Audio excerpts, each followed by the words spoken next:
Alright, welcome back for another fun-filled moment with math. Here in this lecture video, we're going to talk about the operations with radicals. So, yes, we can still do operations with radical expressions. So the first thing we're going to start with is multiplication. Now, in a lot of other algebra, starting with multiplication means starting with something more complicated. However, when it comes to radical expressions, multiplication is usually the easiest radical combination to use. Essentially what it means is as long as your index is the same value, then you can take two different radicals that are being multiplied together and you can put them under one single radical sign. However, if you have different indexes, then you can't combine them. It's kind of like the idea behind if I had an apple in one hand and an orange in the other, there is nothing I can do short of using a blender that would combine those two fruits together. Okay, even if you put them on a plate, one is very acidic, the other is very, very sweet. And there is nothing we'd be able to do to blindfold somebody and have them not be able to guess what they were eating.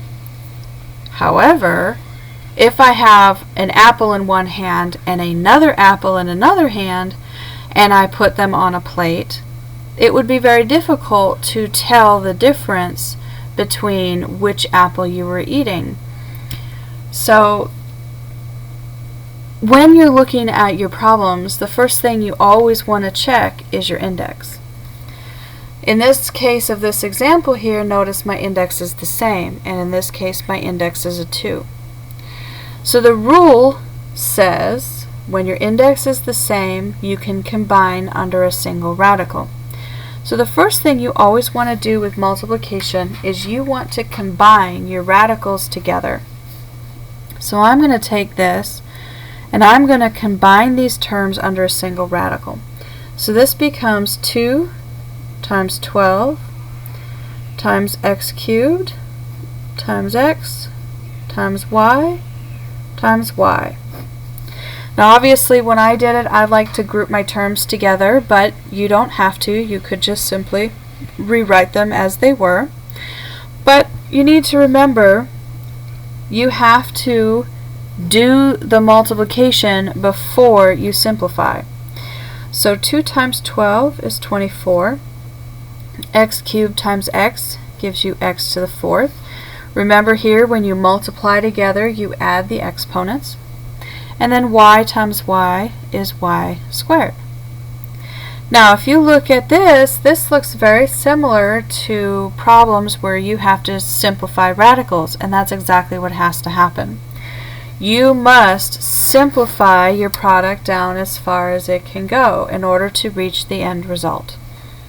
So here, my index of 2 tells me again that I need groups of 2 identical terms in order to pull them out and reduce it down. So I'm going to take my big radical here and I'm going to split it into individual parts. So I have the square root of 24. I have the square root of x to the 4th, and I have the square root of y squared. So I'm going to go ahead and break them down. When I look at 24, I see a bunch of different things. One of the things that I see is 3 and 8. Now if I look at those, I have 2 terms, which is a group of 2, but these are 2 different terms, so they don't count. So I have to keep going. My 8 I know I can break down, and when I break it down, I notice that it can break into 2 times 4. So now I have 3 different terms, but notice all 3 of them are different. So I have to keep going. My 4 can reduce down to 2 times 2. So I now have 4 terms. However, 3 of them are the same, but I only need a group of 2 to pull out because that's my index. So here I'm going to pull out the 2, and then this is still the square root, and now I have 3 times 2 underneath, which gives me a 6. So I am starting here with 2 square roots of 6. When we look at x to the 4th, we can also break it down, and this can become x squared times x squared. So if you think about it, here is going to be my group of 2, so that means the only thing that's going to come out is going to be an x squared. Last, I have my y squared, and so this breaks down into y times y. If you notice again, here's a group of 2, which means the only thing it brings out is a y. The last thing you need to do is rewrite it appropriately, which means everything on the outside of a radical gets written first, everything underneath the radical gets written second. So this becomes 2x squared y with the square root of 6. And so that is multiplying. Division uses a very similar rule to multiplying. What division says is that if my radical has an index, then I can take a single radical and break it into its parts. What that also means is that if I have parts that have the same index, I can put them together under a single radical. This division rule is something that must be applied before you can start simplifying your fractions. Okay? So if I look, I cannot simplify across my fraction line until my radicals are put as one single radical. So one way that you can approach this is you could reduce the 40 down first and then combine, or you can apply your rule right off the bat and reduce the radical. Now I will say either method is going to wind you up with the result, the desired result. However, me personally, I like to go ahead and apply my division rule first and then work on reducing my fraction if I can.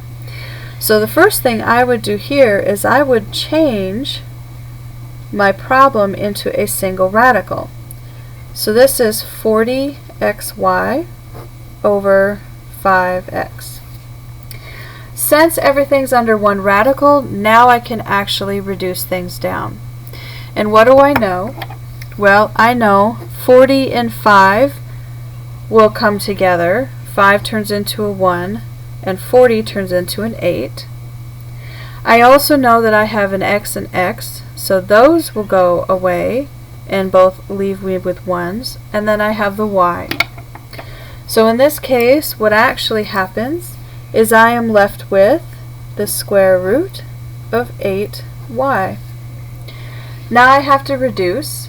If I look at 8, I know it breaks down into 2 times 4. My index of 2, so here I need to have a group of 2. 4 then breaks down into 2 times 2. So this in itself would be my group. So my overall answer here would end up being 2 and then the square root of 2y. Let's look at the other one. Now sometimes what you'll notice is that you have to apply the rule more than once in order to get things to reduce. So the first thing I'm going to do here is apply the rule. The rule says I now have the cubed root of 3x squared over 24x to the 5th. So when I'm looking at this, I know 3 and 24 are going to reduce. This becomes a 1 and this becomes an 8. Now the other thing I know is that x squared and x to the 5th will reduce. Again, this becomes a 1. And 5 minus 2 leaves me with x cubed. Now when you're dealing with simplifying exponents, you have to look at the rule, and the rule says, or at least the way I look at it is like this. If you have division, then to simplify you need to use subtraction. In doing so, if the bigger number is on the bottom, then the result moves down to the bottom. If the bigger number's on the top, then the result moves into the top. So in this case, the bigger number was 5. It was in the denominator, which means when I do 5 minus 2, the result has to go to the denominator. So this is going to leave me with the reduced radical of 1 over 8x cubed. Now in looking at this, there's nothing else that I could do here. So at this point in time, I have to reverse the rule that was applied, meaning I'm now going to go from my single radical over to its separated counterparts. So this becomes the cubed root of 1 over the cubed root of 8x cubed. Well, we all know the cubed root of 1 is going to give us 1 as a result. So here we have to do the cubed root of 8x cubed. So I'm looking at this being 1 over something, and I'm not quite sure what that something is. So I have the cubed root of 8 and the cubed root of x cubed. Well, again, I know 8 can break down into 2 and 4. I need a group of 3 because this is a cubed root. Therefore, 4 can break down again into 2 and 2. And all of a sudden, I now have a group of 3. Again, when I'm looking at x cubed, I know that this can break down into x and x squared. And I know x squared breaks down into x and x. Therefore, again, giving me my group of 3. Therefore, I have 2x as my denominator term. And thus, this ends up being the end result I was looking for.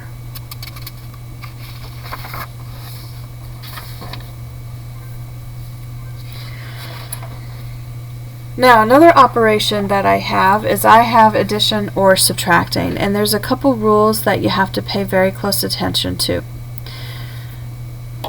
First of all, in order to combine radicals, the radical themselves must have the same part, and the coefficients must be like terms. So what does that mean?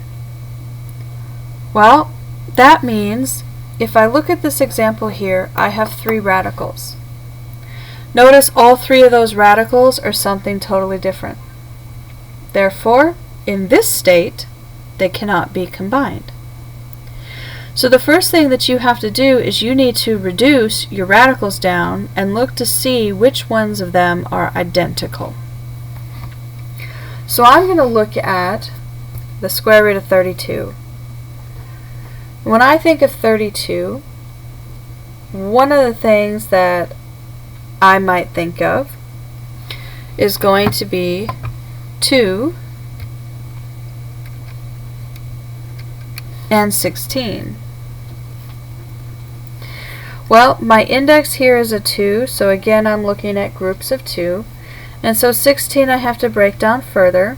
Well, I know it breaks down into 4 and 4.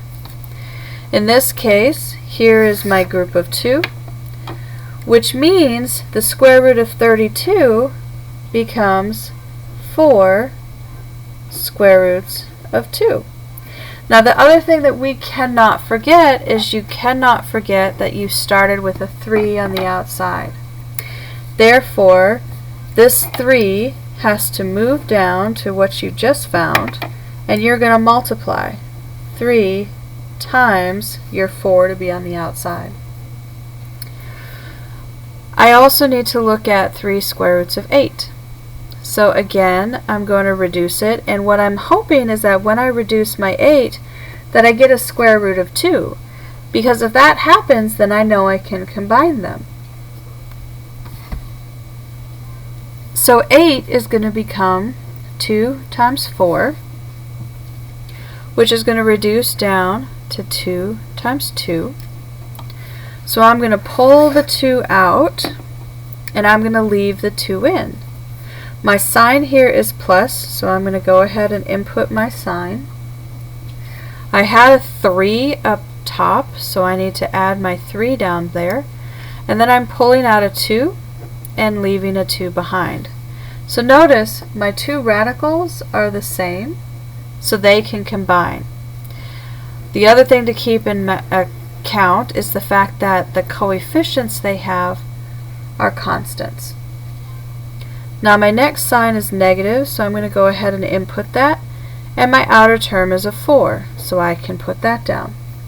I now have to look at its radical, and I have 2 times 9, and I know 9 can break down into 3 and 3. So here again, I'm going to pull out a 3, and I'm going to leave behind the rest. So this is 4 times 3, square root of 2. So what you have to notice is that we know now that all coefficients are constant numbers, and all radicals are only the square root of 2. So this tells us that we can combine through addition and subtraction. So we can take a look at that. To combine through addition and subtraction says the first thing you need to do is you need to reduce or simplify your coefficients. So 3 times 4 is going to give us 12 square roots of 2, plus 3 times 2 is 6 square roots of 2, minus 4 times 3 is 12 square roots of 2. Well, 12 plus 6 minus 12 is going to leave us with a solution of 6 square roots of 2. So that is one example of adding and subtracting radicals when the only thing you have to deal with is constant numbers. Let's look at a quick example here where we also have to deal with the variables.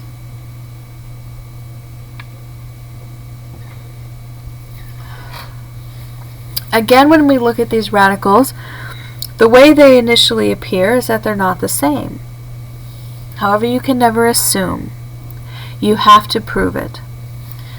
My index in this case is a 2 again. So I'm going to start with my 27xy squared. So I'm looking at the square root of 27xy squared. Well, when I think about 27, I know 27 can break down into 9 times 3. Again, these are completely different terms, so I have to break again into 3 and 3. This is a square root, so I have my group of 2, which that pulls out, and the 3 stays behind. Now my x can't reduce at all, but my y squared can become y times y, thus allowing me to pull it out as well. So this first radical is going to reduce down to 3y square root of x.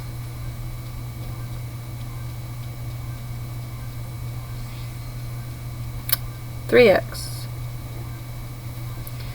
My sign is subtraction. And now I have to look at the other. So I'm going to look at 4 square root of 3xy squared.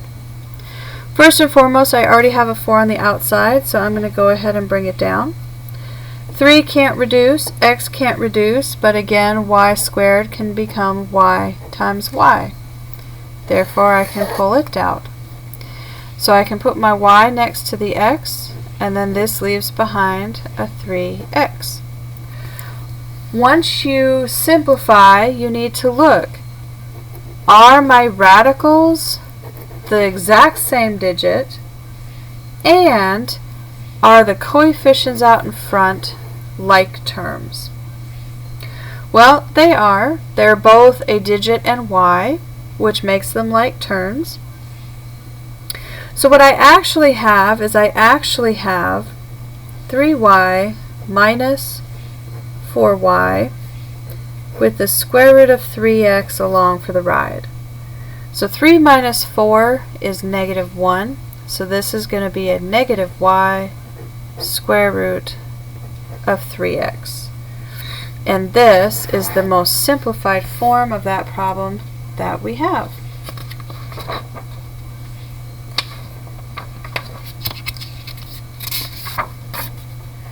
Now the last operation we have is being able to multiply with binomials. So the way we do it is we have to remember FOIL. Again, remember FOIL says first, outer, inner, last. So when we're talking about FOIL, first, outer, inner, last, is talking about the way that we are going to be multiplying our numbers together. So first says I take my first term of one binomial and my first term of the other. So this is going to be 2 square root of 3 times 4 square roots of 3. I have to add that to the next. So this would be my F part, F from FOIL. I then have the O. So first, and then it's outer. So the outermost ones are the ones on the end. So this is going to be 2 square roots of 3 times 5 square roots of 7. And this is your outer. Next I have inner. Inner is your two most inside terms. So I'm going to add this to the negative square roots of 7 times 4 square roots of 3. Last but not least is last. So my last two terms. So I'm going to add this finally to negative square root of 7 times 5 square roots of 7. So this was my inner, and this is my last, thus spelling out the word FOIL. Now all you have to do is we just simply have to do our multiplication, combine our terms together, and look to see what its reduced or simplified form is going to be. So here, what do I have? Well, I have 2 times 4 times the square root of 3 times 3. And I'm going to add this to 2 times 5 square root of 3 times 7, to which I'm adding 2 negative 1 times 4 square root of 7 times 3. Last, I'm adding this to negative 1 times 5 square root of 7 times 5. 7 times 7.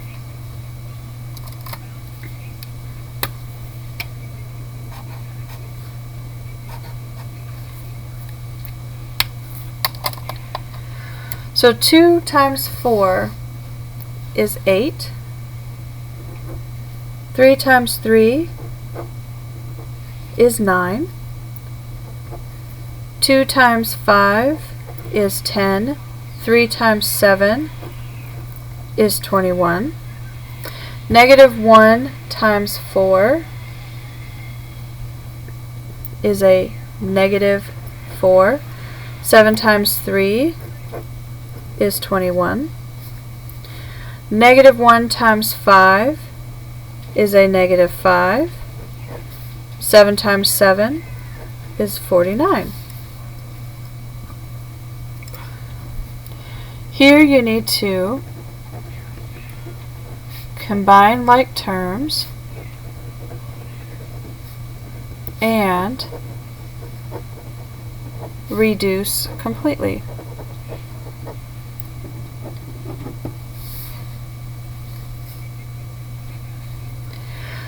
So 9 is going to break down into 3 times 3, which is my group.